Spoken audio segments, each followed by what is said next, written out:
Daan-daan pong mga flight sa Marso ang kinansela sa Ninoy Aquino International Airport dahil sa maintenance shutdown ng surveillance radar sa Tagaytay City. Ito kasi ang nagsisilbing gabay sa paglipad at paglapag ng mga eroplano. Bukod dyan, asahan na raw ang delay sa mga nakaschedule na flight. May report si Ivan Mayrina. 20 eroplanong nagte-take off at 20 lumalapag kada oras sa Ninoy Aquino International Airport. May 2 minutong distansya ng pila ng mga eroplano na papalapag o papaalis at nagagawa ito sa tulong ng surveillance radar sa Tagaytay na gabay ng mga air traffic controller.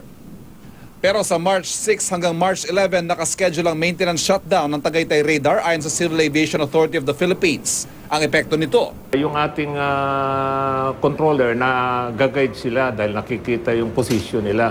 But kung mawawala itong radar, kinakailangan habaan yung separation. Instead of 2 minutes, gagawin 5 minutes kasi nga hindi blinded Hindi nakikita yung approach. Kabuang 150 domestic at international flights na ang kinansela ng Philippine Airlines. 97 domestic flights naman ang kinansela ng Cebu Pacific sa 6 na araw na naka-maintenance shutdown ng radar. Hindi rin daw maiwasan ng mga delay sa mga araw na yon. Pero nagsagawa na raw ng adjustment ang mga airline na naabisuhan ng CAAP. At sila na rin daw ang mag-aabiso sa mga apektadong pasahero. Let's say Cebu, meron silang 2 biyahe ng Airbus 320, about 160 passengers. Gagamit na lang sila ng isang aircraft, which is about Airbus 330, na 260 ang capacity. So isang biyahe na lang, pero magka-cancel ng isang flight. Yung runway closure natin from 1:30 in the morning hanggang 3:30, yung daily maintenance natin sa runway, i-give na muna natin yan to accommodate yung flights na maapektuhan nito. Sa kanilang inilabas sa anunsyo, sinabi ng PAL at Cebu Pacific na pwedeng i-revoke ang ticket sa loob ng 30 araw ng original date of departure.